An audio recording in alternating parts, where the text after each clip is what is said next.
Hey guys. Oh, hi! What's going on, y'all? Happy Hey, Sunday. Well, we're here to talk about game design and playtesting Land of Eam today. How do you feel about that?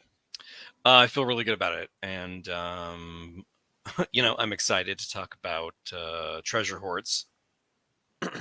I feel a Oh little yeah. emotional about treasure hoards, actually. George does feel emotional about it. George would like to have an infinite inventory so that hard choices never need to be made.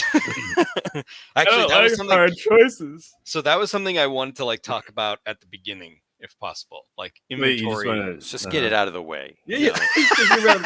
Well, no, like something that I experienced as a player is that I did have finite inventory. I didn't have the same problem George did. Like I always felt I had enough. You're not a hoarder. Not a hoarder. Yeah, I didn't have that problem. but I did notice that I had to make hard decisions, and I liked that. Like at one point, like the moment I found the Nimbus hammer, the magical item, yeah. it was like the really good Starfell halberd that I made was like I gave it to Elmo because he needed to defend the ship, and he was unarmed, and I didn't want to carry it with me because I had this weapon that was now better for me. Yeah, I had a relic, and so it was like it changed the game. But it's not like that kind of decision happens all the time because we played for a year before like a relic was found. It was a big deal. So like, I mean, I agree and disagree, right? Like there were so many items like, Quantit's trusty crowbar, like the Fedwar Great Axe of the Octopus, like, I don't know, gladiatorial short sword even, right? That we get, and they're so amazing. And I love the fact that they're kind of like randomly generated, or they may not be randomly generated, or whatever they may be, like even just like the trusty, short sword of quickness or something like that. What I think frustrates me about the inventory system is not the fact that things have inventory slot assignments and things like that. It's that I still felt like I didn't know what to do with items that were unwanted, because it goes back to the bartering thing, right? I think we might have actually talked about this. And I think as a player, I don't like the idea that like each item has value to it. And I don't want to just lose that value, but I want to be able to translate into something I can keep, right? So that therein lies the issue. I want to be able to like sell things, and I know we were able to barter them away at a certain point. I think that I needed to be better about aggressively bartering these things away. Hey, want this? Hey, over here. Hey, but that's an inside joke. Okay, I think we gotta explain it. George. Nope. Not gonna do it. Comes from playing Star Wars RPG, Holiday Quest, Life Day Quest. Yeah, and, a Life Day Quest. Let's just let that linger in the air for a second. Wait. First off, before you continue, how many Life Day Quests have we had as an RPG playing family? Like, I feel like there's been a few is already astounding. Yeah, it's already like too many. I mean, every year. It's I mean, there was a streak where it was like how long did we keep that one? It was like a 3-year campaign. That was a 3-year campaign. Oh, I love it. It was good. Anyway, there was like a Boba Fett action figure that had like some illicit spice or something hidden in it. I don't know, something. And like, there's some guy. Well, it was Darren actually. It was Darren. Darren was trying to like, he had a trench coat full of Boba Fett action figure. He was trying to sell. Boba Fett. We gotta do it. Anyway. Sorry, got derailed. So I guess my question is, then I think we sort of addressed it. I feel like there was. Don't think we ever like acted upon it. It didn't stick in my brain. Does that make sense? Like I'd love to go back over it and see how we kind of improved it, and if we need to improve it more. Bartering items. Okay. There we go. Okay. This was July 11th. Yeah. So, I mean, there was a point, Anna, right? A point at which I do remember saying like, hey, I'm going to bundle up all this. Like, I have a whole want to sell, want to trade subcategory of my inventory. Like the gilded broadsword and the gilded dagger that was probably a murder weapon. Okay. So this is how it's written. Barter PCs can barter items in exchange for goods and services. Item exchange, however, is never 1-to-1, especially with mundane items. Bartering transactions are heavily in the NPC merchant's favor, like a pawn shop. Right. Ultimately, it's up to the GM to decide what the merchant accepts. If desired, the GM can call for a charm check to determine how amenable a merchant is to an offer. Selling items for money should generally be avoided, George. But if allowed, this type of transaction is also heavily in the merchant's favor. Right. An exception to this are gilded, magnificent items, which sell for gold coins. Yeah. Yeah, that's their so. I mean, I guess this is just the way the sandbox is. Period. We also played. We were also a team of 2 who played for a really long time. Yeah, so and we had a ton of great stuff. Yeah. Yeah. So I guess the spread out among the party. I guess. Right. I think my issue with just selling 1-for-1 and is just you would rack up so much gold money. Like that's a little weird. Do you feel like that's a bad thing? Like why is that a like bad breaking thing? The economy of the game. Oh, because like the economy for us felt like we were like constantly poor. That's good. Yeah, that provides some motivation to go on. All right, okay, that's fair. And do we really want to have money take up?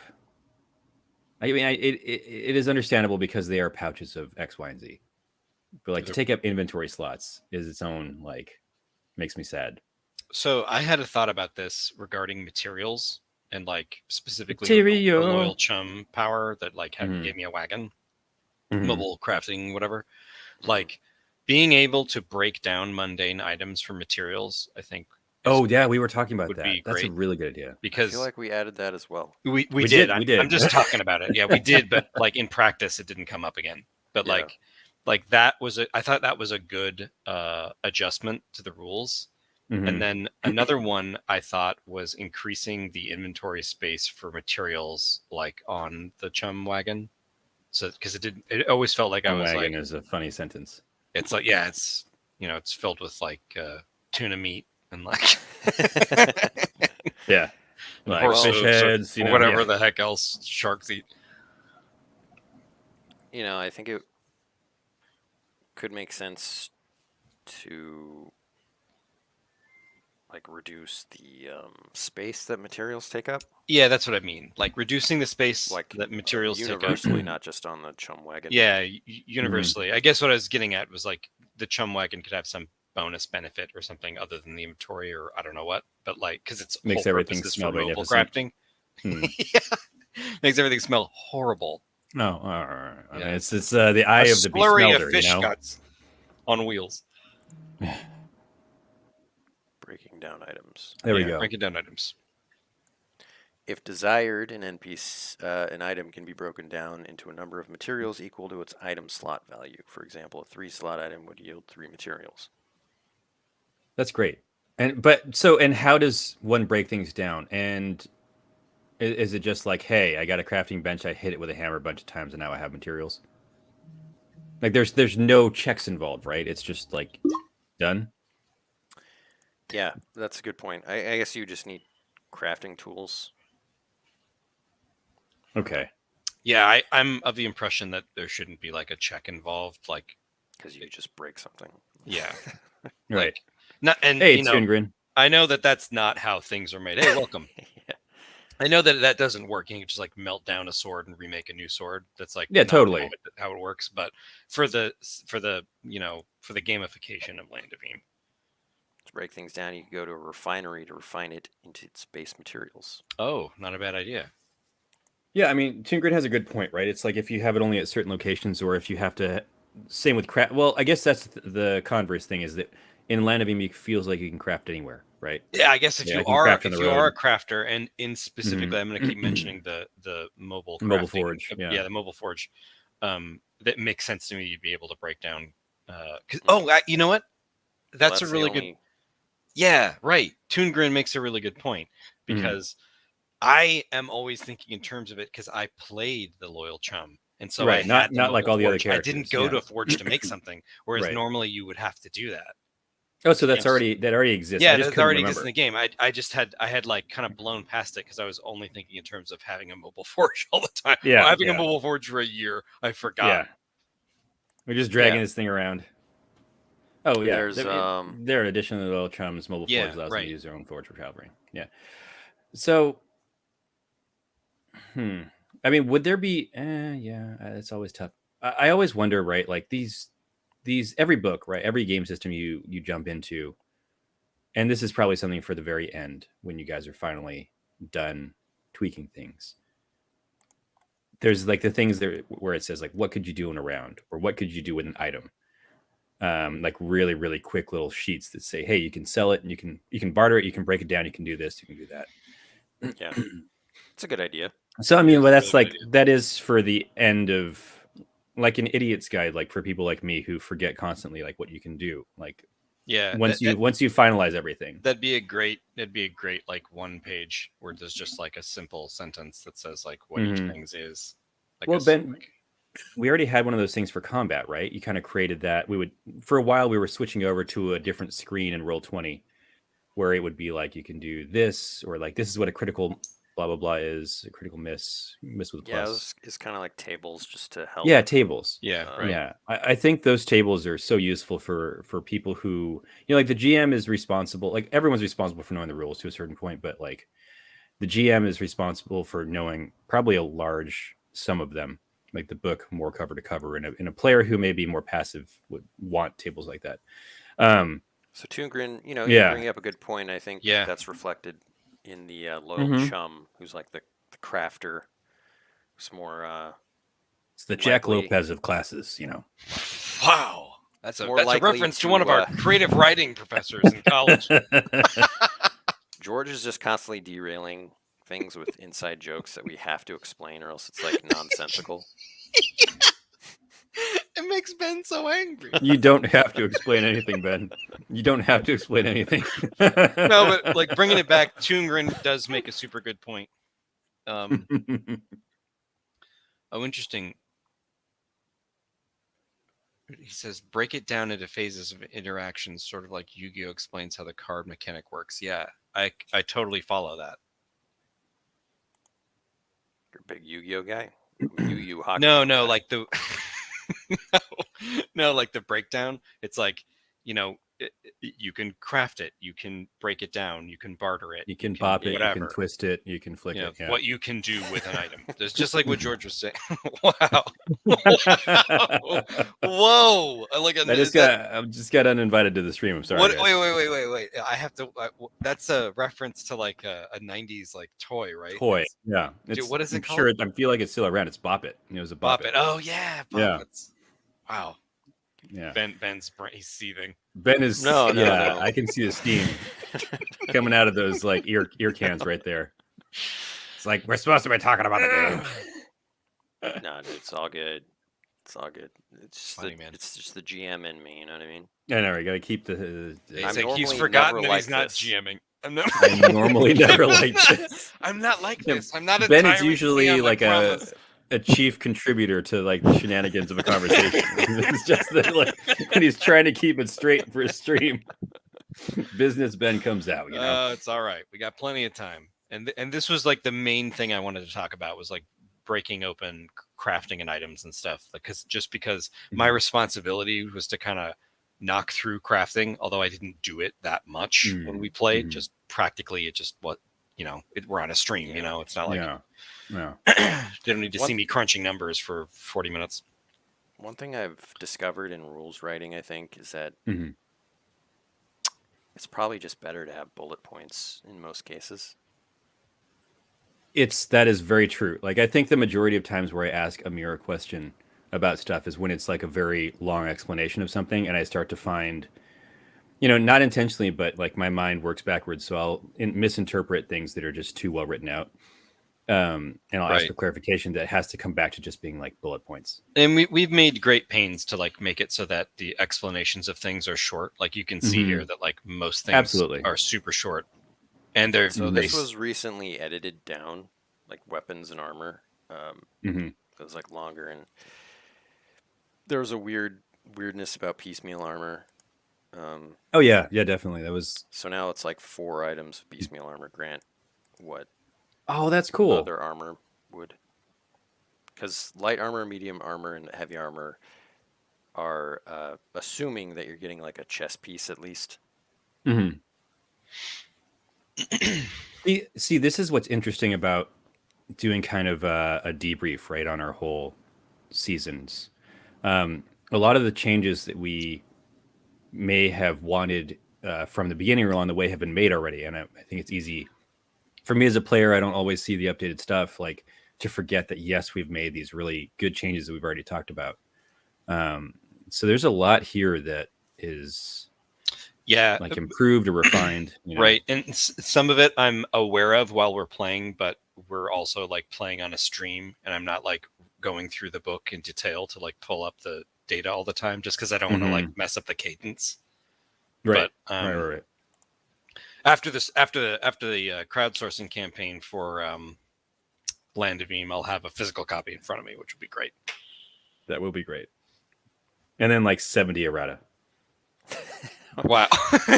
we're trying to get the errata out right now. Like, I know. This is the errata phase. Yeah. Yeah. We want it to be simple enough that we don't have to like have like 80 versions of the game. Mm-hmm.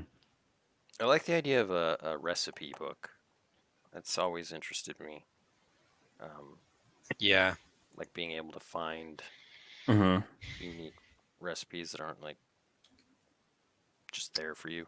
Yeah, I was like, there was a couple things. I was thinking about recipes this morning because I thought it'd be cool to have like a crafting supplement where it's like, rehash of the crafting rules, really tactical and easy to use.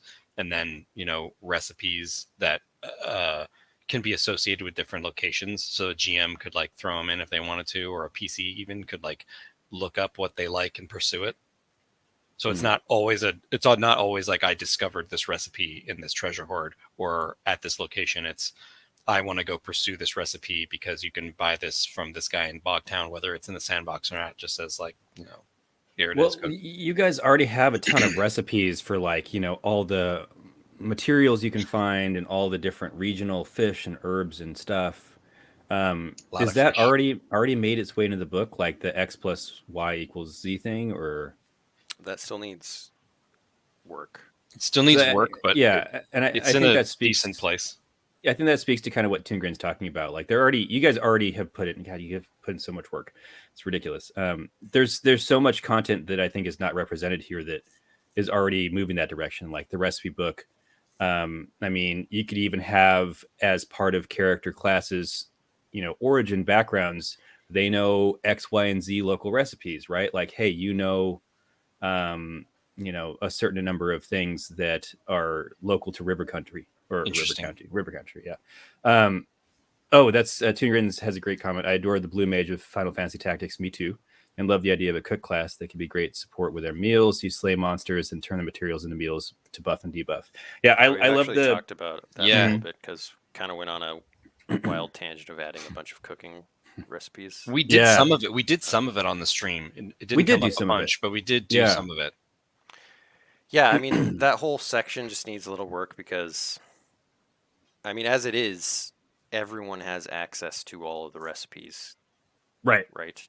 Yeah, you could choose, which is good and bad. Yeah. Finding them. Yeah. The only restricted ones are like from witches, and it says that.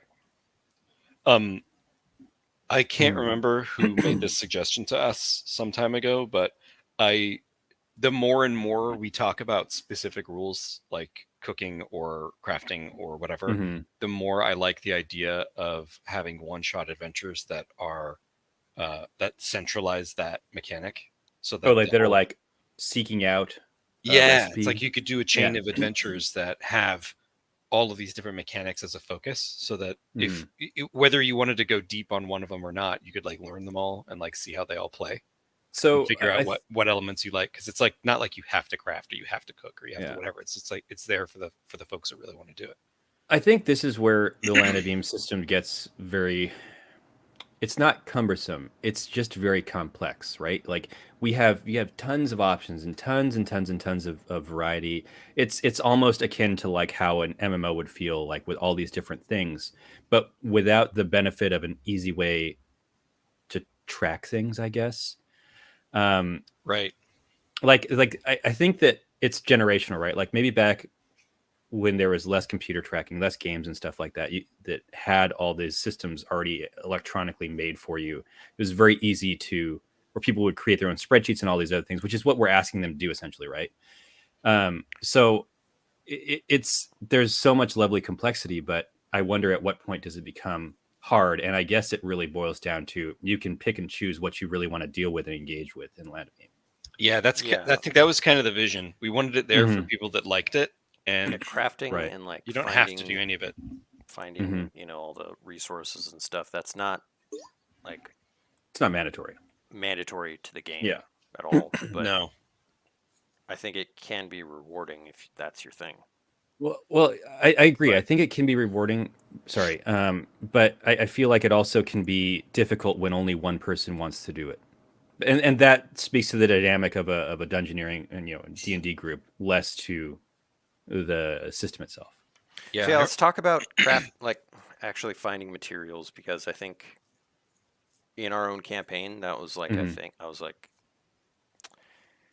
I don't want to use GM power to prod you guys on that, like GM brain power. I mean, like I have other things to think about. How dare you? Power. You don't want to waste that GM power. Well, my GMP is only down to like 12 out of 24. I don't have ethers. I can't refresh it. Maybe a better phrase is I can't. It's not me. You can only do so much. So sometimes I would think about it like, oh, you could search for resources, like, because when you roll a travel check and it's like an uneventful journey, you can do that. So there were a lot of missed opportunities for you guys to do that throughout the entire campaign. You could have gotten like 4 billion more materials to carry in your inventory. Yeah, to carry in our inventory, that would be the thing. For me, I think that was just more of a function of like streaming a game and like having fun with the narrative. Whereas if I was playing privately and I had like time to pause and like geek out on some of the crafting stuff, I would be doing it differently or on my own, like on the side. So I don't, at least from my perspective, I was always just trying to like keep the narrative going and like see what happens. And, I think that, like, for me too, it's my own fault for not having the book open. There'd be often times where we'd be like doing a couple travel checks and I'm like, oh crap, let me go get the book open and then like look what I can do again, and then I'd had struggle finding it, and then we'd be at our destination. That's like my own fault. Or I would come into my mind, but then I'd be like, oh wait, my head is a goat. Like I can't really. Yeah. I have a goat head right now from a curse. Yeah. I could care less about getting these materials. So here's how I read that from a design perspective. It's like, it's not compelling enough. George just disappeared. No, I'm still here. Sorry, I'm just restarting my camera. I didn't want to interrupt you. It's not compelling enough to remember as a player. I don't agree. That's like a depressing way of looking at it, and I disagree. I don't. Because my focus wasn't trying to get resources, doesn't mean it's not compelling.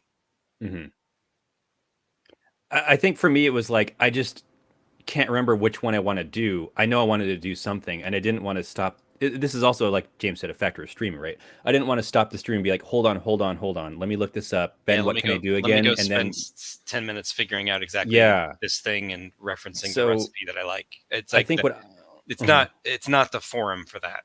It would be bad. Like, I need to do this. And I think that, especially for a stream, and if you just want to talk like streaming basics for a second, I should just have this stuff open for myself. And I know we have trust between you and me as like a GM and player to say, hey, I rolled 5. I did this. I really don't add care. To my unwanted encounter. Yeah. Like, ideally, you guys would have it open. You'd roll it, not even like miss a beat. Say like, oh, I rolled a 5. What is that? Yeah, right. You would just be like, oh, cool, I got this. Just like an offhand comment.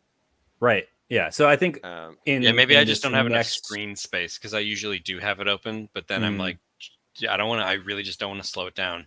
Yeah, it all comes down to that. I need to make charts for myself, because that's me as a player is charts and stuff. Like even when I do now anesthesia, what I'm hearing is it's also UI, and it's still UI, and that's kind of been a big thing. But you can't. Crafting.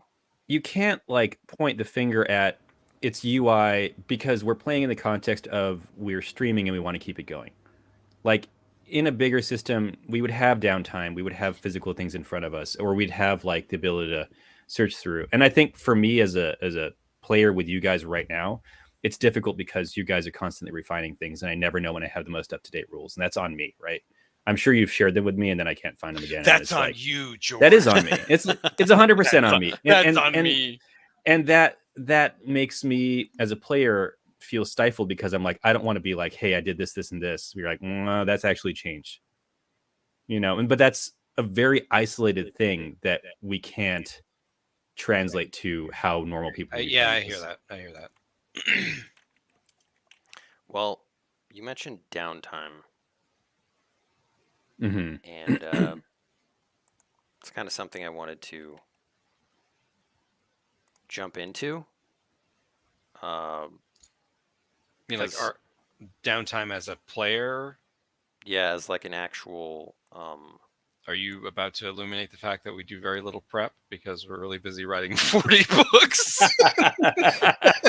No, I'm not even talking. I'm just saying like we didn't really engage in much downtime. Wait. Are you talking about?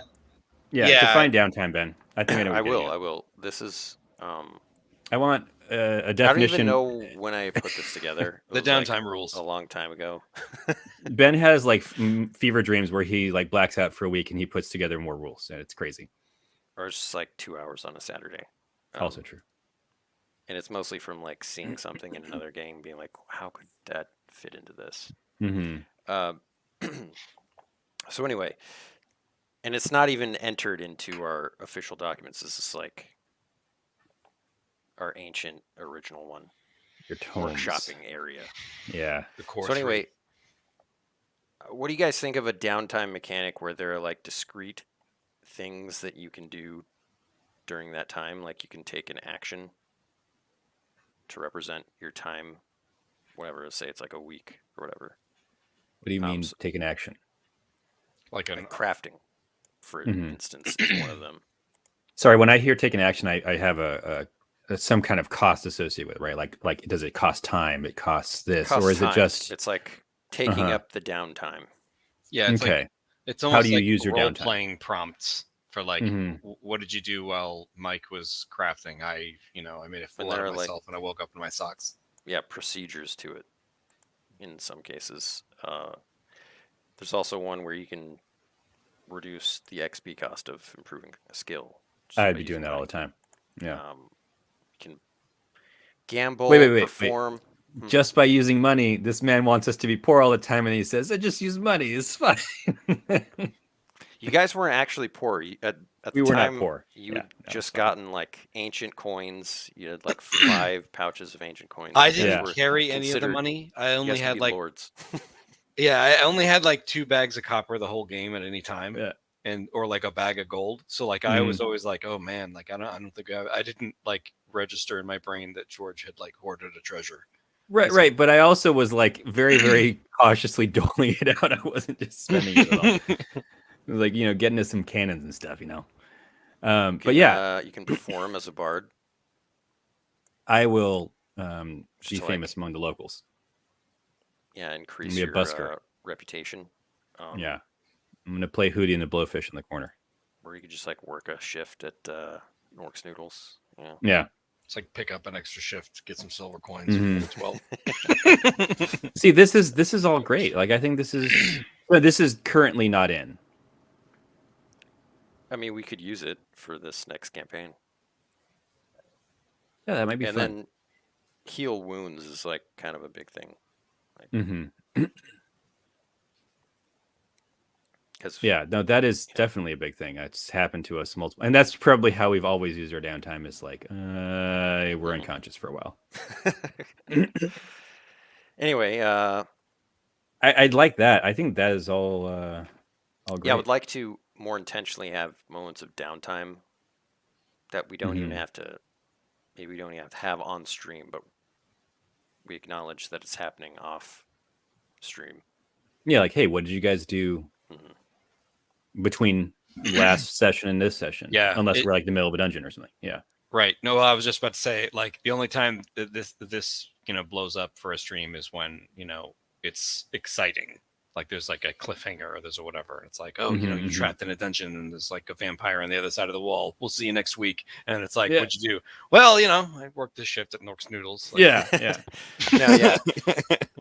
The prerequisite would have to be that you're like in a settlement or we're we're hanging out somewhere safe, which is totally cool. Like I get it. We did have that one quest out in used to be forest where everything went right. We had a pleasant time. Do you remember that? Yeah. It's like very uncommon. It's very uncommon, we were making a trip to the north or something, right? Yeah, we were making a trip and like everything went right. We went to the Firefly Festival and it was like a great quest. It was fun, but there was was sailing down the river, I think, right? yeah. I think that's right. We were sailing down to Fogtown or something. But that was like a downtime. It was like a whole quest of downtime essentially. Which was a lot of fun. That's not right. I think that was you guys rolling discoveries. Yeah, it was really the Firefly Festival was a discovery. It happened naturally, but it ended up having like kind of a totally unique flavor as a quest. Yeah. Well, it's what the D12 provides sometimes. Oh yeah, sometimes it taketh away and it provideth. Speaking of travel, I'm just gonna segue into things based on what you guys bring up. Look at this guy segueing through. So he's GMing bring our up my conversation. PowerPoint presentation to make my case. Click. Yeah. One thing that I did notice mm-hmm. as the campaign progressed was that it became mathematically impossible for you guys to encounter a perilous encounter. Yeah. Really? Unless I gave you a penalty of some sort. Yeah. Which I think that's what prompted like having zones have their own modifiers or modifiers and stuff. Like the Dirt Nap Dunes has a penalty and Terror Island had a penalty. Exactly. So explain to me how it mathematically became impossible. I'm just not following the number crunching. I want to understand because if you have +2 realms, then if you roll a 1, you get a 3. You get a 3, and that's not. And perilous counters 1 and 2. Understood. And let's see, because I think I had 2 realms. Yeah, I had 2 realms. So I get what you're saying. And then James did also, or I did also have 2 realms. Okay, so that way. So Ben, but going back to, is this a 2-player issue? Like partly, right? So do we want to make a correction based on that? Well, I like the idea of zones being more dangerous than other zones because it actually creates peril to go to the location. Stranglethorn Vale is always more dangerous than Yeah, then you're in Thurf, and how perilous is that perilous encounter going to be? If you're wandering the streets, right? Whereas if you're going through Grimleywood, oh my god, you roll a 1, you got liches or whatever. Exactly. I like that modifier. God, it felt. I don't know if it felt good or bad on Terror Island. We didn't spend as much time there as I think. I think that it made it feel appropriate. Terror Island. No. I just remember it being bad. To us at Terror Island. But I don't know that what I'm trying to say is I don't know that felt super bad. I know it felt appropriate. So I think the system was working, right? You know what I mean? It totally worked. Yeah. But Terror Island, travel wise, it was so dangerous that we used a magical item to end the campaign because there was no way we'd ever get out of there alive. Right. It's true. Terror Island is on the extreme. It's like -3, which is rare. Yeah. I mean, I think that was appropriate. So have you already gone through and assigned, or is it just kind of like you wanted to try it out with Terror Island, or does everything already have it? Not everything, but we've added many. It's not totally complete. I see. And all this got tweaked over the course of the campaign, just kind of refining what happens. Because I was going to add one thing to the travel check. I think it would be helpful as a gamification if the hexes where that happens had an outline around them on the map, like a physical like red outline or something, so you could visually see it easily without having to look through rules or look through. Oh, like knowing when you get into an area. Yeah, like having a visual cue where it's going to be like, oh, that's so minus. I think. Well, Ben, I'll let you answer because I feel like you're going to say you hate the idea of having like lines ruining your map. That's my first thought, that it would make the map ugly. I mean, you could make like a secondary map or something. So no, but I have an idea. I have a concept, right? You can have like a little legend in the bottom right corner, like of certain regions that are specifically like you don't list things that are normal. And you list as +1 in the little corner, and you list the +2s and list the +3 danger zones or whatever. And then it'll be up to the GM to decide when you've well and true gotten into that area, or if they want, they can kind of be like, you're getting closer, I'm going to make things harder, instead of like I mean that puts on the onus on the GM. I guess what I'm saying is like from like a user experience perspective, something that ties the danger directly to the map would be easier to use, to understand both for GM and player, like where danger is, because I feel like that'll get lost while you're actually playing the game. Counterpoint. I get what you're saying. Point and counterpoint. Knowing that as a player, I think might be more interesting to just like explore and not know when things exactly turn. You know what I mean? That was my favorite times in WoW, is like before I had the concept of like this area is above my pay grade. Okay, I loved wandering. And like when we wandered into the Dirtnap Dunes, like both of you guys knew it was terrible. I didn't know it was terrible. And then it got terrible really fast. And that was like ultimately a lot of fun, because it was just like, yeah, it's called Dirtnap Dunes, whatever, it's just a name.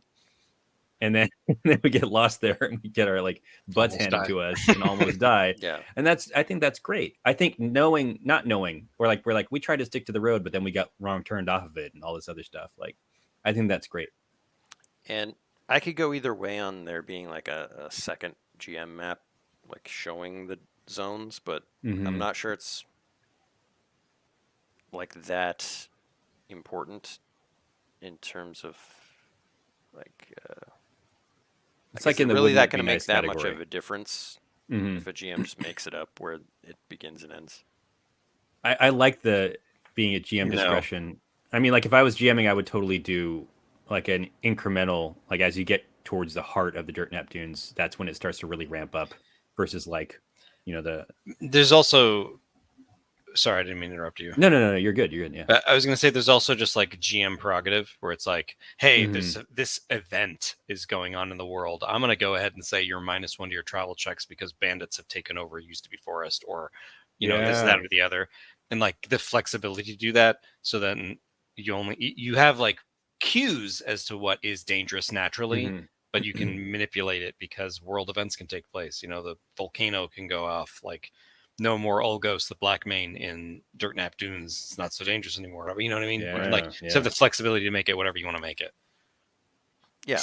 Which I think Land of Eam always leans into, no matter what the mechanics are.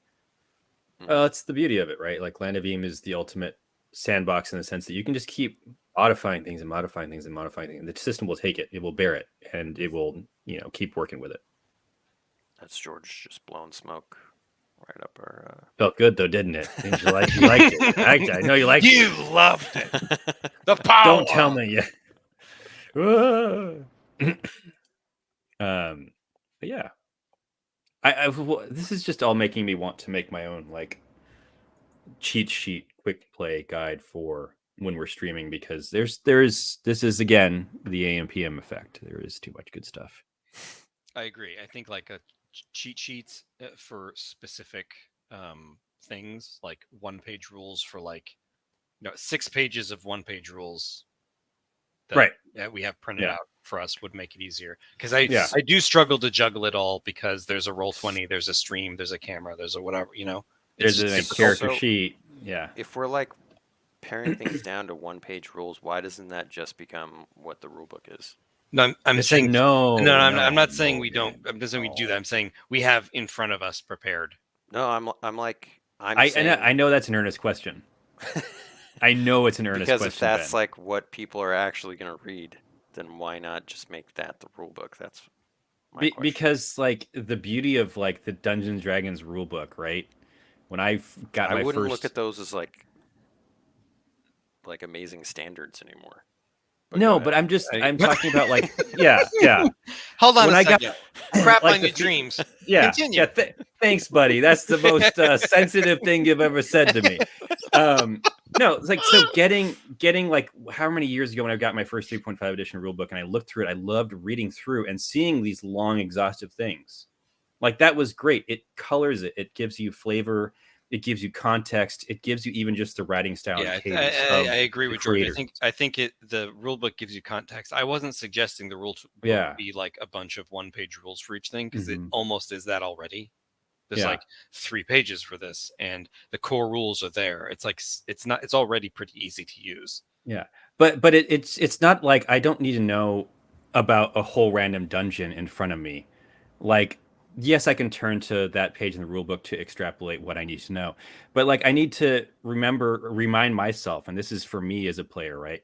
That we are traveling. I can do X, Y, and Z. Go to page this to blow it up and tell me more about that, right? Because it's very hard for me as a player, and this is maybe my brain, right? And that's not a function of your system. It's very hard for me as a player to remember all the things I can do, especially when it's like, now we have downtime, now we have this, and I love all those things, but I need to look at a sheet very quickly and tell myself, oh yeah, that's something I want to do right now. Let me go to the book to know more about it. Do all of those things and not disrupt a narrative for a stream. Yeah. You can't like do them all, or else it's not fun to watch. Yeah, like if we're asking ourselves to stream and to seem to be entertaining, we have to just, if I can't call it to my brain really fast, I have to throw it out. Like, well, my argument is if like 1-page rules are like what will make you know the game, why not make that the game? Because what I've noticed playing with different groups is like a lot of times they'll be like, maybe it should work like this, or maybe it should be this, and it's like, it is that. You just haven't read the rules, like, and no, like that. I mean, even I do that as a player. I'm not going to read an entire rule book. Like when but I need the rule book for context and examples and stuff. Like when I want to really learn it, that's what the rule book is for. Yeah, because like how much there are some rules where it could just be boiled down into like procedures, and you don't need to like have it written out in a paragraph. But then it's a technical manual. I might as well be reading like the motherboard of my computer's technical manual. Like it's boring as hell, but it's like very bullet pointed and to the point. But that's what like a game is. Like at a certain point, it becomes a reference manual. It's not something. Well, that's why they all have like. That's why a lot of the great ones have like reference pages. Exactly. Like I mean, and that's both, the thing, because one of them provides context and examples so you can learn it and understand why it's this way, and then the other is like to refresh yourself. So you got the D12 chart next to you, so you just like can just it's with like so. Ben, let's look at what's on the screen right now, right? Like bad weather. You have a sentence. It could just literally be like bad weather : travel check -2, but that sucks. I know, like it's like party runs afoul of bad weather, yes. Rain, wind, cold, or heat. Those are examples. It's now fueled me to be like, oh man, it's a blistering hot desert and blah blah blah. The next travel check is -2. It's like it's the beauty only of the 2 system. sentences long. Yeah. I mean, but if you want to have a cheat sheet for GMing because you know the game, but you just want to be able to remind yourself, you can be like bad weather -2, unwanted attention, wandering creature +2. Like you could do that in a chart, which they all have. Like back of the book appendix always has like here's your Thaco chart, here's your whatever. So you can just like reference it, but you got to have context or else you can't like, you don't provide any value outside of number. Yeah, I think all right, it's just, all right. Yeah. I'm stepping back on this one. All right. Ben's like, I'm under attack. I've been attacked. The king is ambush.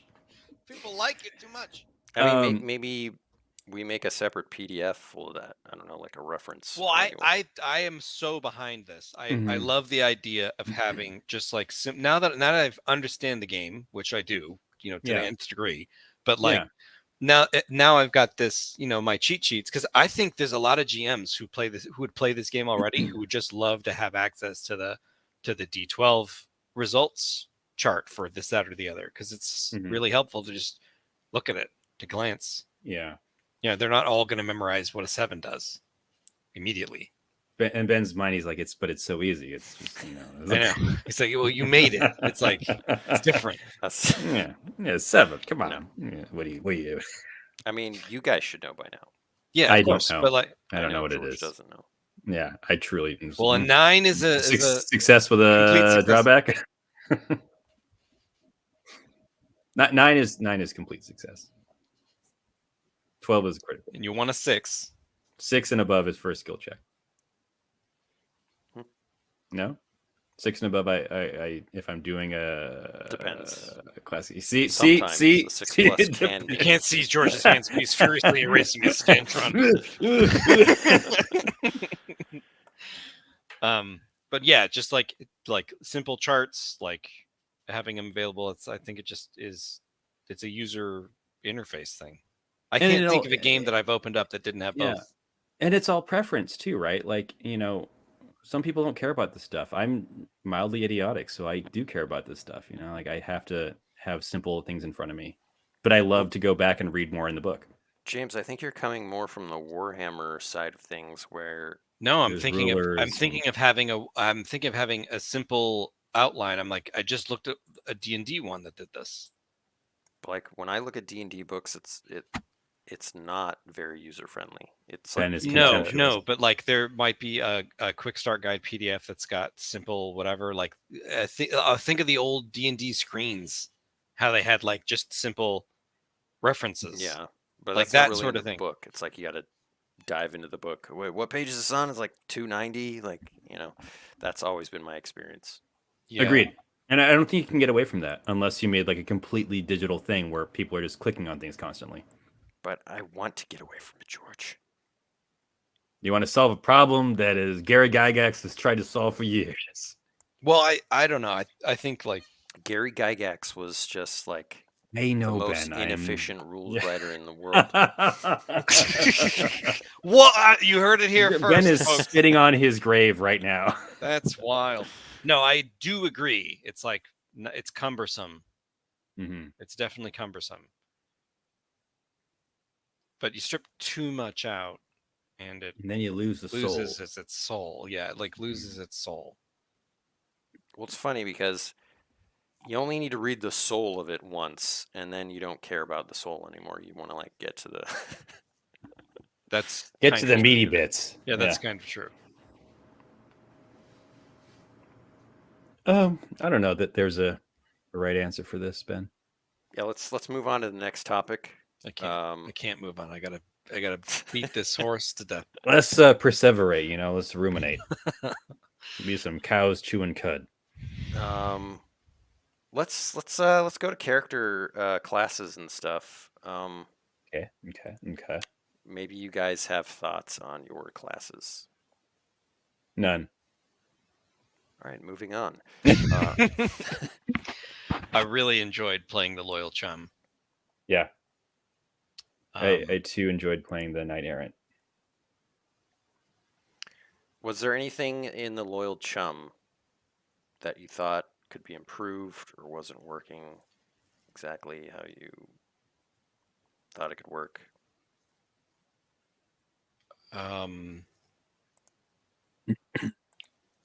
Same question goes for you, George.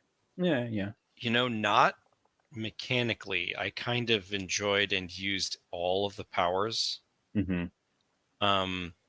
A minor UI thing was that I always forgot that I had Stout Heart, but that was because I was playing old school on the character sheet and just had Stout Heart written there, but I didn't write the rules, and it's entirely my fault. So it's not really a. And then the rules changed. Whatever reason, I always forgot I had Stout Heart. Yeah, and we did modify those rules.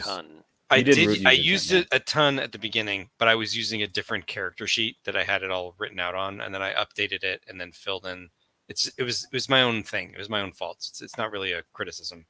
You used it so much that I felt like we had to nerf it. Nerfed. Yeah. And once it got nerfed, but I also changed character sheets, and I would always forget that I had it once it was nerfed. I don't know. It's not a real criticism. It's just my brain. And that's a gnome ability. That's a gnome ability. Let's see. Can you go to level 4?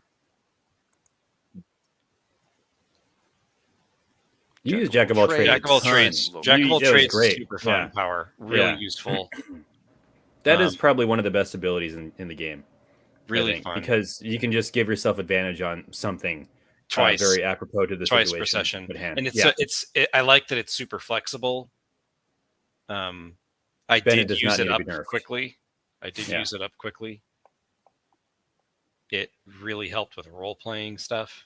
It did, and it really helped in a 2-person party where you know, like, you fill in the gaps constantly with your pole vaulting high school championship abilities and stuff, and like I pole vaulted like 6,000 times. Yeah, always got to get across the chasm. You know what I mean? Yeah, the bomb chasms. Level 8.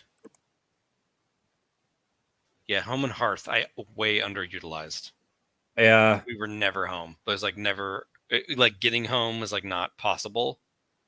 And so my one criticism would be, and maybe this is how we played, because I know plenty of people that play like in a single town and they have a home, and we've even done it ourselves. Like when we're doing our Bogtown thing. But I think that might actually be, you know, a really useful power, because I've definitely played in campaigns where there was like home bases and stuff, and we were like really centralized. So I think this criticism is primarily driven by the kind of game that we played. We were like on the road adventurers, like exploring the Mucklands. And so I think that's going to be what most Land of Veem games are. I agree. I think most Land of Veem games are, until people go to Bogtown and they can never leave again. Well, yeah, I know, right? So the quest overload. Whoa! Because it's like the size of a region. But home and hearth is probably really only useful if you're going to play in a city. If you're going to play in a single region. I know that makes Ben's brain hurt, because he's like, "Do I need to change it now? Is anyone ever going to use it?" Like, I mean, the thing that how do we improve it? Is like, can you choose 3 different settlements on the map or something? I don't know.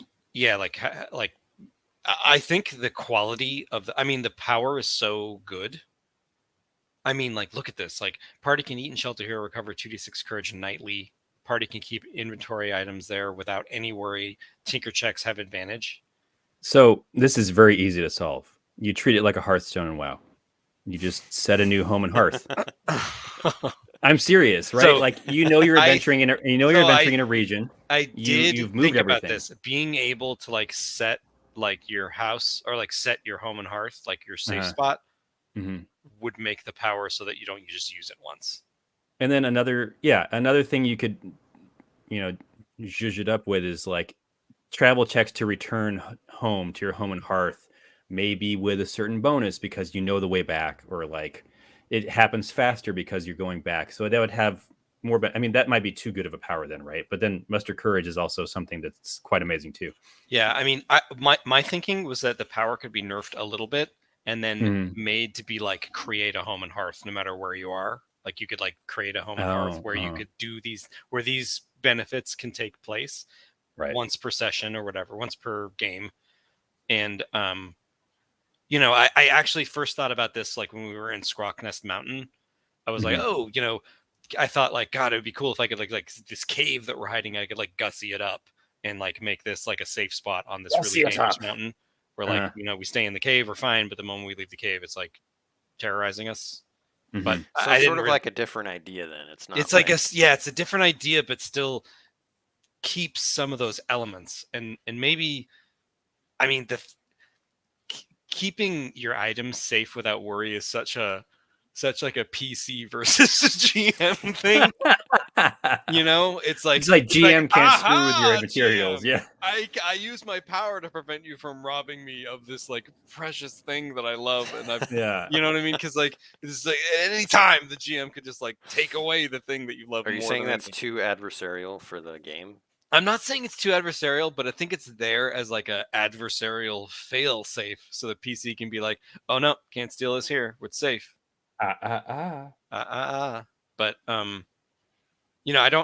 haven't like fully thought through a solution, but I like the idea of being able to like set up a camp or set up a hearth that is place of safety that could maybe even cancel out like a wandering monster if you use the power. Like, you know what I mean? It's like, I mean, should it be more like a safe haven ability to like Yeah, it's fortify and create a safe haven? like a safe haven ability where I can use this once per session to like really just make it so that we're safe right here and we don't have to worry. But we also get the benefit of like I can tinker with advantage and I can, you know, heal our courage more effectively, so that all those downtime items maybe have an improvement. Like there's a way to like improve on downtime items. But what's the limitation to it? Just like it's just once per session? Or like, you know what I mean? Like I think the that sounds limitation very to powerful. Is like once each session, like specifically each session, you can't like use a quest point on it. Because it's kind of a way to like reset your party's health mode. It's like we just got, you know, unless we get back to town, like we're gonna be like in the rain and you know we're really messed up. But it's kind of like an extra life. It's like kind of like a, hey, we can take it easy and reboot ourselves and face the day, like if at full, you know. I wonder if it'd be too complicated if there were like two aspects of it.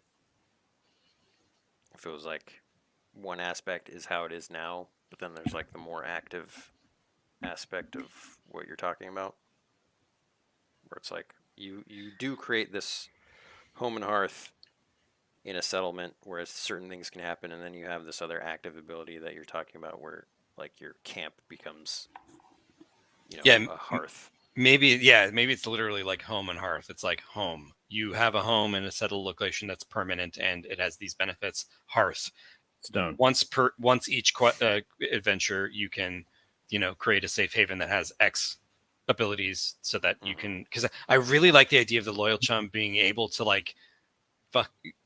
Almost dropped an F-bomb. It wasn't me. It wasn't me. It wasn't me. I've got an idea. Almost, but like to Samwise Gamgee it, like like make this area he's making some potatoes. It's like bringing in. I've got an idea. So the home has all of this. And then and the hearth, you got to roll to see how many you can pick based on your roll. Like roll a d6. Say you roll a 12, you get all of them. Let's say you roll a 6. Yeah, Toongrin totally just said it the way I was trying to. Yeah. So home can be a permanent in a settled location. Hearth is a home on the go. And I like Ben's idea that you can roll to see, like, you know, you're going to get one at least or whatever, or however this works. Well, you make a check, and a 6 will get you one of them, 9 will get you 2 of them. Great. And 12 will get you 3 of them. That's great. That's great. So you can choose which would best suit you at that time. And, you know, you can, I just love the idea of like actually having like a camp moment that really boosts you after a harrowing thing. And the loyal chum is the perfect one to provide it, because their spirits are up. Yeah, I like it. I like it a lot. That was a fast block on that Cherry Butler. Respect. Bam! Instant. Bam! I don't want to think about writing a rule right now. So. No, just make a note. Just tag it. We can tackle it next week. You can always rewatch the stream, Ben. That'll be rough. You never do that. My voice. I hate hearing my voice. I hate hearing my voice. It's painful. Why do I sound like this?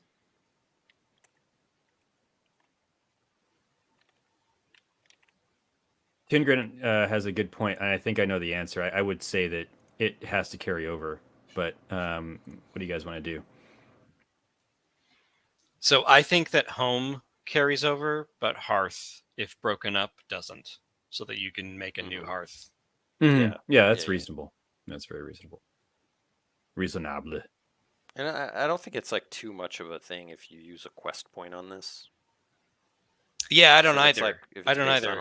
Because it's based on a roll, so it should be. You should have a little more under the hood there. I agree. Because it would really suck to fail it when you really need it. Yeah. Oh, guys, I can't get the fire going. Sorry. I'm sorry. Use a quest point, fail again. It's like fire. Yeah.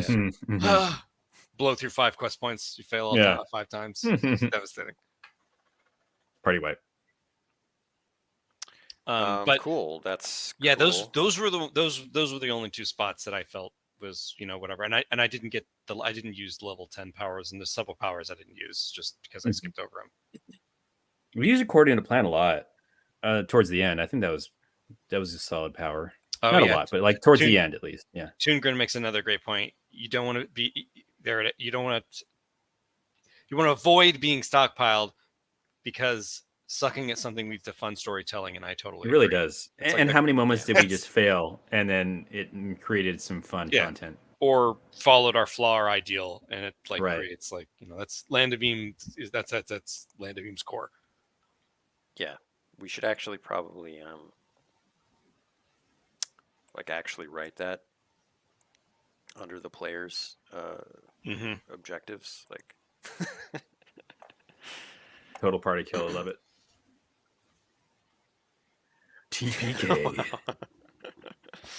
Yeah, you know, classic. Yeah. Oh, sorry, guys. Characters. You know, talk about a backfire. So, George, did you have any thoughts on the Knight Errant? Can we just scroll slowly through the abilities? So I loved my steed. I loved my Bogrel tortoise. I think it was failure is always an option. It's very, very Mythbusters. I love it. The Bogrel tortoise is great. I think that choosing between all three of them was difficult, and I think it's appropriately so. I do like the idea that there were times where I didn't have my mount and I felt a little hamstrung, like in a dungeon, but it's appropriate. Like the mount is a really great boon and a nice thing to have. The abilities, let's see, level 1. That was Wayfarer was good. I think I ended up choosing Inspiring Order, which was mechanically valuable. Yeah, I think that I wish I had chosen the other just for more creative ability. I hated having to give it my creative abilities, but I felt like for our own viability as a 2-person party, like the mechanical ones were sometimes more necessary. Yeah, I can support that. I felt similarly. Feat of Strength is awesome. Change nothing. Discerning Eye, I was just never able to use it quite well. I used it a couple times, a handful of times, but I think my brain just wasn't like doing it right. I think you used it a lot. Honestly. I used it a lot, but it was always like I felt like I was always kind of making a stretch. Yeah. You know what I mean? It was like you always felt like you were pushing the boundaries. Yeah, and that was my own. That's me. That's I don't think that there's anything to change. Well, being a bard will flex your muscle. Yeah, I'm gonna flex my brain muscle. This is how I stay sharp. I'll bring something up. I think you guys were both doing it with Discerning Eye and Clue. Eye for clues. Yeah, we would just like, hey, I see a crack over here. Whereas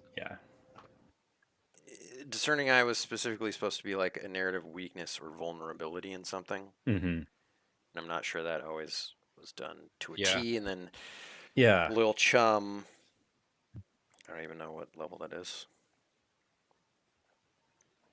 Was it an ability you picked from another class? No, it's level 2. Yeah. Oh, there we go. Eye for clues. Yeah. Create a clue that helps solve a problem or discover something. Yeah. I think it's just like very wide open. Right. I mean, that's again goes back to GM discretion. I think you let us get away with some stuff for the stream's sake, and I don't think it needs to change. I think that it's just learn to use your powers. Is Discerning Eye a vulnerability in someone or something? So I mean, like something. So like this gate has a rusty lock. We could probably bash it open, or which is what I used it for most of the time. Blind in one eye, and we could maybe get over it.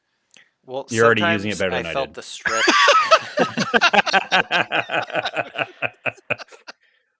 Sometimes I felt the stretch was just like noticing something that wasn't really a weakness, or it was just you just noticed a thing. Yeah, like like I think even in the mountain volcano, I was like Discerning Eye crack leading down to Lex level, which is like not a weakness or a vulnerability. That's like Eye for clues. Yeah, that was maybe. Did you Eye for clues it? I don't know. No, I think that would be an example. Yeah. Like finding a crack in the volcano that we could just barely slip through, or Yeah. Anyway, let's see. Where were we at? I think we're up again, Ben. Unless you wanted to go through the. So, martial prowess. I did not use Chagra. Prowess. Martial prowess. Faithful Steed was so much fun. I don't think there's anything to change about that. Yeah, that was cool. Like I really enjoyed doing those. Mr. Worldwise didn't use it. Sleeping Strike. I think we refined it a lot, and it feels good the way it is. And I like that they can still counterattack. You saved our lives with that power many times. Yeah, there were a handful of times where I got lucky on a crit and took out a couple enemies. I still would like Sweeping Strike on larger monsters to hit like multiple times, but that's the power gamer in me, right? Like I want more. I always want more. Like I won't begrudge you. Like, could you use Sweeping Strike against like a Hydriel, which has yeah. Well, heads? we fought that giant. What was it? A giant creature in the ooze pits. The giant. It was a giant. It was a giant. It was a giant creature named a giant. And I was like, can I hit his knees like multiple times? You know, which would be, I think, fun, but I don't think that's necessary. Well, you know, it's an AoE power, and just one enemy is not susceptible to that. I think that's a I get what you're saying, Ben. I totally get what you're saying. It's fine. I'm just if we're talking about like wish listing, that would be the wish list. But otherwise, I think that was a really good ability to help kind of save our keisters. Shrug It Off was good. I feel like 1d8 Dread at higher levels. I mean, everything counts, but I wish it was more. What was the Stout Heart abilities? Like, are these basically the same thing now? Because we refined both of them. Yeah, Shrug It Off is like a shield, mm-hmm. and it's once per session, so you can use it like multiple times. With a quest point. Mm-hmm. And then Stout Heart is combat, and it's half the damage. Like, take half once Dread. But you can't quest point once per combat abilities? I forget. Right. Okay. Yep. Okay. Toon Grin, could you juice up the juice on that move? Maybe if you're proficient in a specific category. I don't know. Like, I feel like Land of Eam works a little differently in terms of proficiencies, really. Proficiencies are more about skills. Like the Knight Errant is naturally good at fighting. Right. And they do have Mighty Blow, which I think is just another ability to do kind of to achieve what you're talking about, George. Mm-hmm. Yeah, if you wanted to go like strictly a combat Knight Errant, you'd go with that instead of Commanding Presence. Let's go back to level 7 real quick. This is an interesting level. Oathbearer, I just, never. Oathbearer is like the funniest trying to use power in the world. If I take it to a dry cleaner, I'm going to Oathbearer that right now. I think that Duel ended up working out well. Oathbearer is a fine ability that I was just like creatively bankrupt on when I was trying to use it. That's funny. But I think Duel was good. I think in retrospect, it's a little bit scary to just keep like, and that's probably the right way to use it, right? Like, Duel is kind of scary. You got to be locked in combat, but that was kind of the point of a Knight Errant, right? It was the tank ability, the taunt ability, the focus on me thing. So this is an interesting level in terms of like weird powers. Because Oathbearer, I think, can be really powerful if you want it to be, but right. It's because like anti-George. It is like I'm unable to do things like that. Like in my mind, it just doesn't work that way. Yeah, I think it could be fun. There are a lot of anti-George abilities in the world. This is one of them. Mighty Blow is a very pro-George move. You hit something harder, or hardest. But I ended up taking Commanding Presence, and I don't regret it. No, that's a little bit against what I think I would go for with my like normal mechanics that I enjoy. But I think it worked really well, and I think it lend itself well to the Thunderblade aspect of Galen. Yeah, so I think that's great. I wouldn't change anything. And then Hero of the People, I think I used once. Does at it some need to be point. better? What the problem is like we were always just like when we were at level 9, we were traveling a lot and we were not in a village or a castle or this or that. We were like very much in the wilderness, and I'm like, I have nothing to use this on. We're like in the middle of Scrockness Mountain or something. Right. I don't know if it's exactly go ahead. getting across what it's What? supposed to be. Sure. Like, it's supposed to be like you're Aragorn. You're like Right, but who am I Aragorning? Right, like I don't know where these people it's are. not applicable Always, when not you're always in the woods and there's no people. Like, yeah, You know, that's what he's saying. I guess what I'm saying like is Ewoks come out of the woods and like we yub nub. Yeah. Like or the bugbear people that you were in Right. Scrockness No. Mountain. Like you could rally them to go, whatever. I don't know. And I agree with you. There were times where we would be in a region and I was aware of a village of people, right? But like there are other times where we're out and I don't know who I'm going to pull out of my keister. Yeah, right. I don't think that makes it a bad ability. I think that it's just like I struggle to use it as a PC. I don't know if there's something to improve or if it's more on me. But like there was I feel like there was one or two times where I used it and it was great. You like did use it. You used it when we were in Bogtown with the rat guy, and that was great. Was that Hero of the People?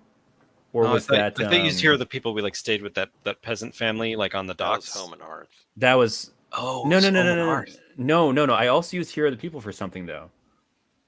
Wait, can you scroll back a bit? I'm sorry, Ben. That was Home and Hearth. I didn't know that. Commanding Presence, Mighty Blow, Duel. There was no other ability to inspire people, right? Commanding Presence. No, it was like an actual peasants. I think you used it on the ship. You used Commanding Presence and Hero of the People. Oh, that's right. You did. Be a captain. Sure. Yeah. To be a captain. I'm the captain won now. like 2/3 of the crew or something. Yeah. We did one check and then the other. Yeah. I think it's great. It's just not like a Super George ability. I don't know what we can do to make it. If we need to make something better about it, give them +1 bread. Yeah, raise a rabble. Yeah, I'm just wondering if it's not worded as like heroically as it needs to be. As like so you get the idea like, oh, I could rally like an army. You know what I mean? Yeah. I don't know. That's a good point, Ben. We should maybe revisit that. No, but your example scenario explains exactly what it is. I just, I think I as a player, I'm not built that way. But +1 block and -1 defense is very, very, very, very on brand for me. Yeah. Roll how many peasants give you +1 block or +1. Yeah, you strap one child to your front, one child to your back to have better armor. And then legendary item and cold shot. I never used cold shot. I wasn't level 10 for long enough, so I don't think there's anything to criticize about it. And legendary item was, oh man, just what doesn't get any better than a campaign ending solution. Yeah, no kidding. But that goes back to your relic list, right? Like I would say just as long as you feel like every relic on that list is something I would be happy to get at level 10.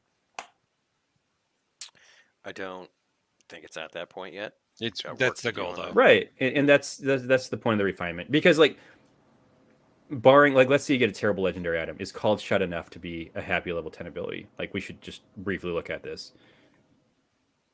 Yeah. Maybe. Well, I mean, you do get to roll twice and choose which one. Agreed. I mean, and that is a great safeguard, and I did use that to its fullest when choosing the Curio of Infinite Doors.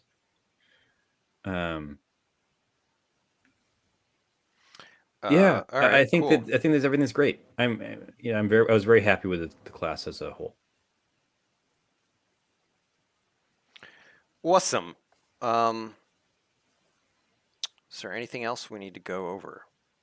What haven't we talked about?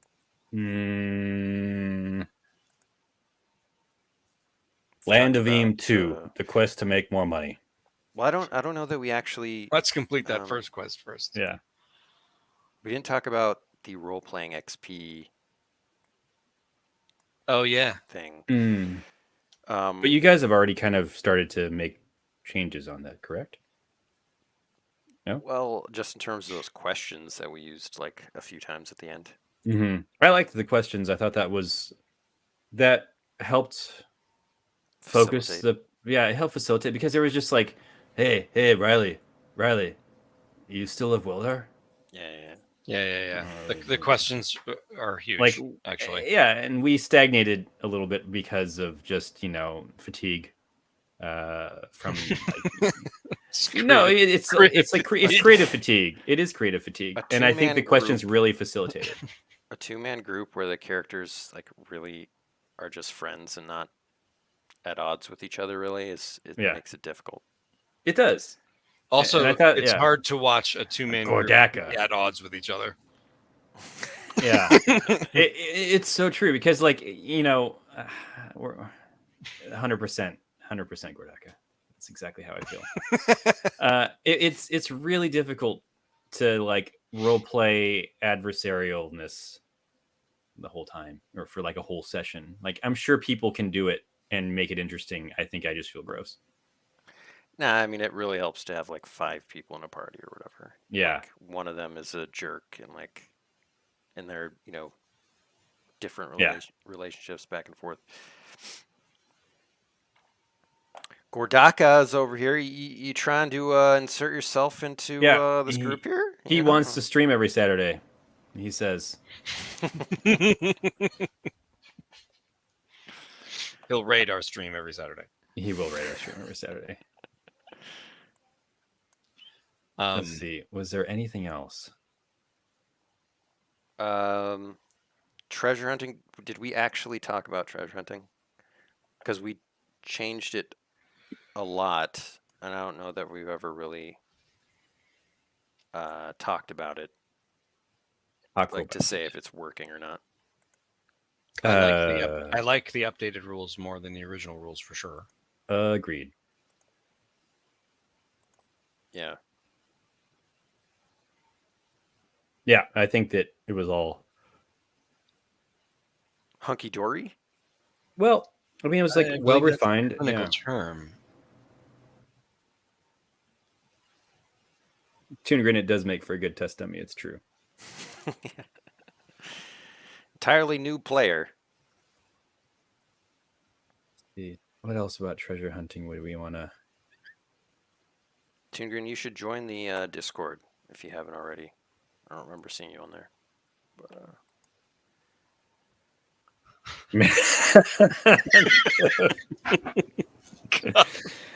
Oh God, I love Joe so much. That is the real question. I'm actually making a 7-page errata. Hunting. Man hunting. Eating people was a typo. So are there rules for eating people? Well, I'm making my own errata called the most dangerous prey. We did have that quest, like hunting, early quest. We got hunted by that dwarg. Same thing. Yeah, it's true. He had his own. He was bored with hunting mythical for creatures, so he hunted us. Yeah. Oh God. There are not explicit bounty hunting rules. But, God, that would be fun to be like a bounty hunter. Well, expand upon in the bounty hunter's handbook. You guys already have some bounties, like on a per city basis, right? Like, we came across some bounties as plot threads, little feeders. I'm also all for designing it so that any class can be anything and any character can be anything. You just have to be like a knight errant to be Boba Fett. You can like be something else that is a detective who hunts for people. Mm-hmm. Yeah, I think we're gonna release a supplement for that, where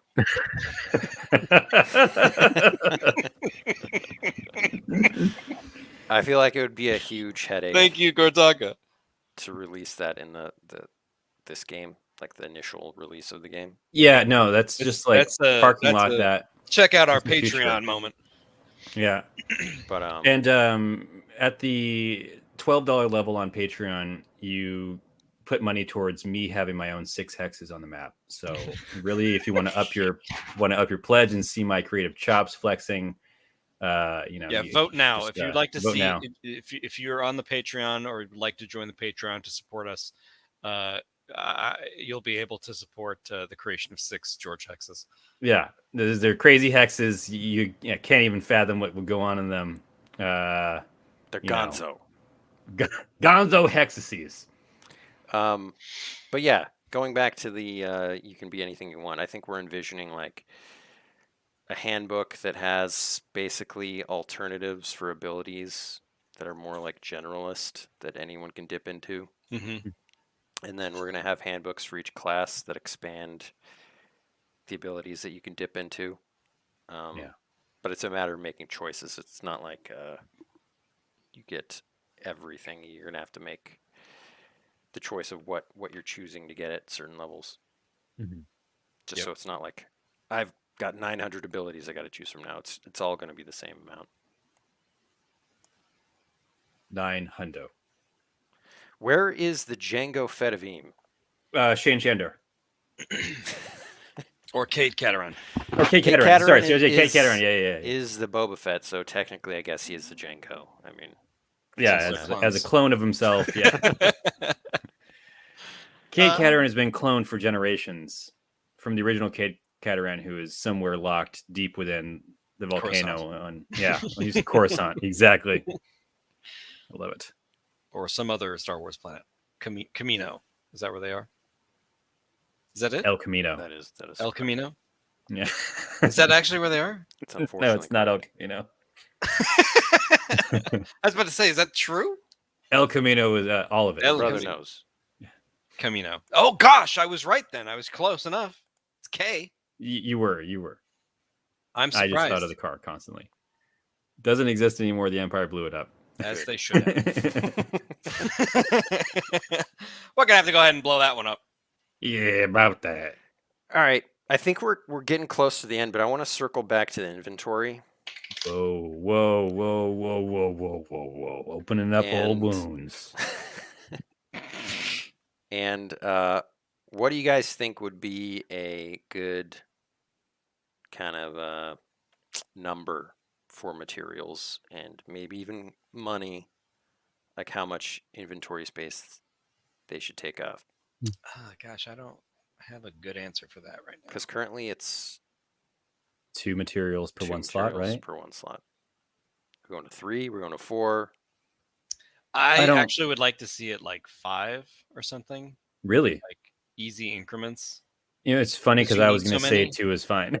Oh, well, then make it 2. No. I don't know. I just talk to me. It's like I don't know. 5 weird? 5 might be weird. Like should it be a round? Even number like 4. 2 materials per slot. Material.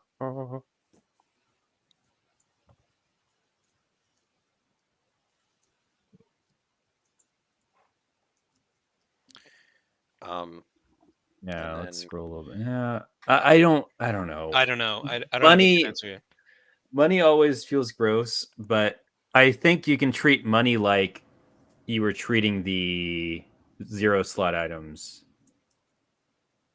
But I don't know. There's never going to be that much of it. I think so. Money is that they're discrete pouches. They are discrete pouches. Yeah, it takes up physical space. Gold. Yeah. I think that I would really like to. I want you to keep me accountable and responsible. This next, I'm serious. Like off stream, I will. Okay, I will keep myself accountable for like. Because I don't know. I haven't been using it properly, right? I've been using it properly most of the time, but not like religiously. Because sometimes we get caught up when I have to like go or do this or do that, and I don't bother to reconcile my sheets. So I'll try to be better about it, and I can then I can give a better assessment. How many slots does money take up now? Oh, interesting. Yeah, I mean that is a great great concept. I mean, in terms of That gives me idea for like oh, with magical my items bank that you can account. carry at like Got a infinite. wallet. Wallet of whole. George Costanza wallet. Yeah. Wow, yeah. Guitar lesson. Does it say even in here where? How I much didn't say it. It didn't see it here. I It think should it is say it under one. coins. I asked you at some point, and One you said it bag, was one inventory slot. Yeah, one It to should one. say that right here, clearly. Yeah. I think it isn't in the starting equipment. It's listed as one because someone starts with it. Mm-hmm. So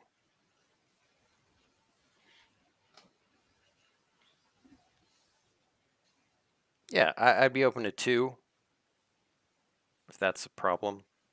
2 bags equals 1 slot. Is everything? Mm-hmm. I guess that actually makes sense. Figure 2 bags of gold.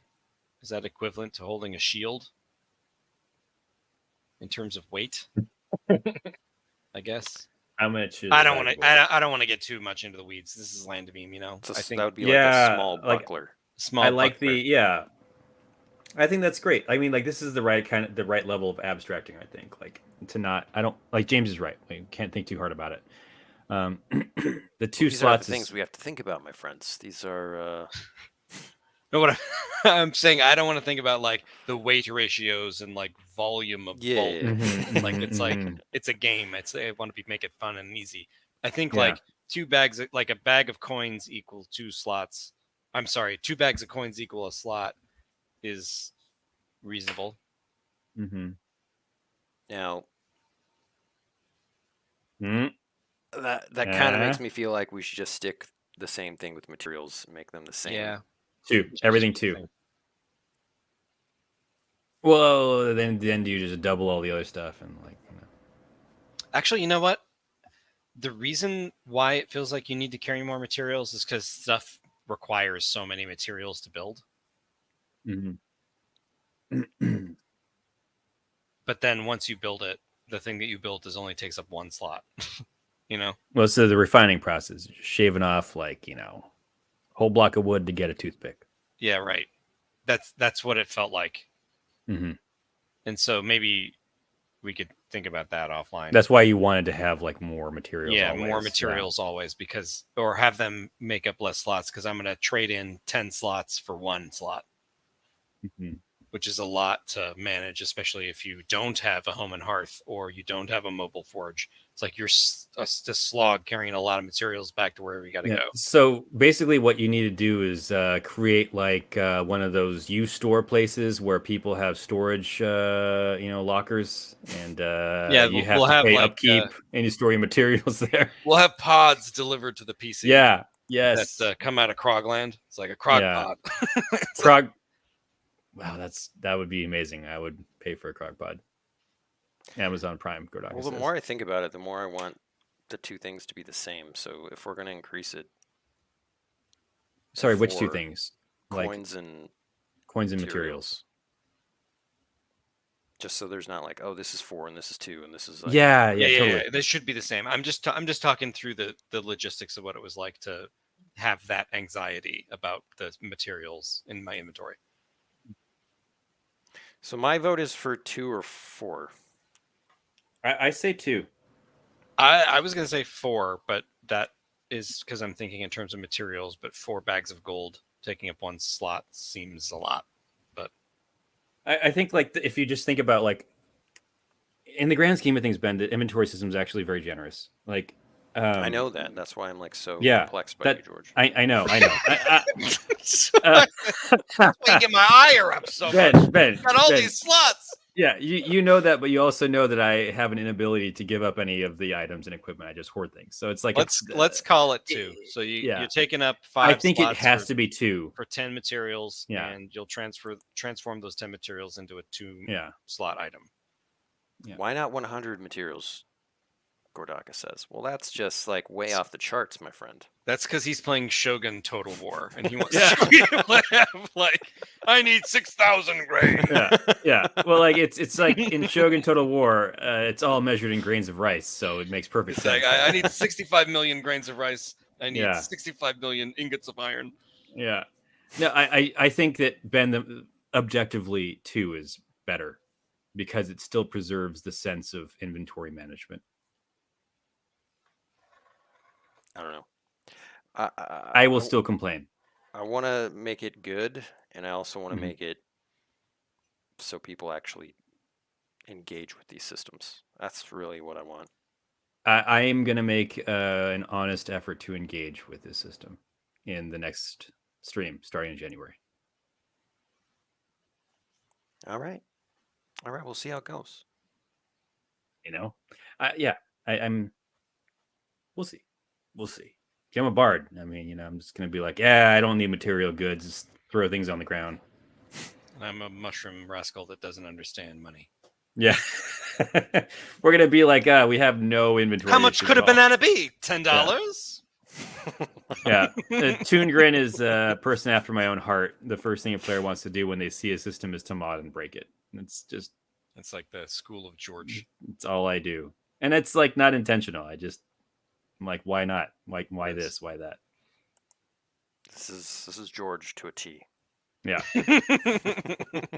Like, and it's not a malicious thing. I just, like, it's just who I am. Darren does it too, sort of, but Darren does it in a different way.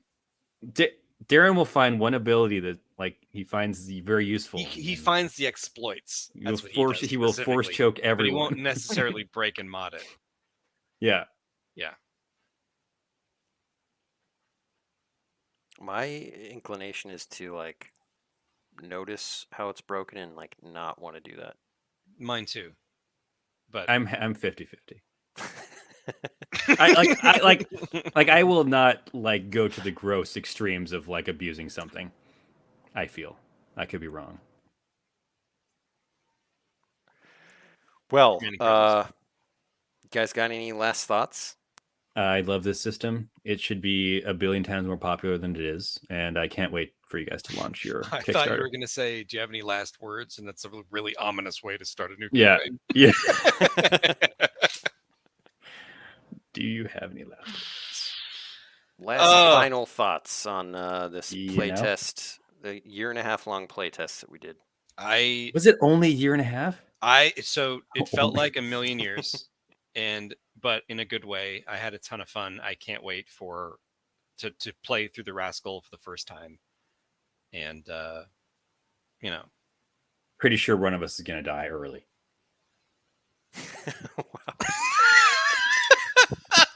Because we have a party of non-fighty people. Yeah, we have a party of tricksters. It was tempered before by the ability of like Galen to tank. Now it's going to be the seat of our pants and our wits. And I'm kind of excited to play a full-on Land of Eam. Yeah, where we got to be clever. Yeah, you're going to see my frustration in not being able to use Feat of Strength on everything. Yes, very early. Yeah. Why can't I just, kick that wall down or something? That's all I want to do. FEET. Feet of strength. Dummy thick thighs. Strength. Yeah, strength. All right, dudes. So if you're interested in playing Land of Eam, and I am. Don't have the books yet, you can go to Drive-Thru RPG, download Land of Eam beta bundle. You can also go to landofeam.com, do the same thing. It's your choice. You can also support us on Patreon, patreon.com/landofeam, where supporters will get early access to behind the scenes, George Hexes. You guys have both transformed into like late night radio personalities, talking to truckers. And you can check out Land of Eam at landofeam.com. If you're really interested in the upcoming crowdsourced campaign, then you can sign up for the newsletter. That's right, James. Just drop your email address there to get notifications as soon as you possibly can. This has been the plug block for the Eam stream. I've been James Parks. Hit that like button, smash that subscribe button, and ring my bell. Welcome to Georgevale.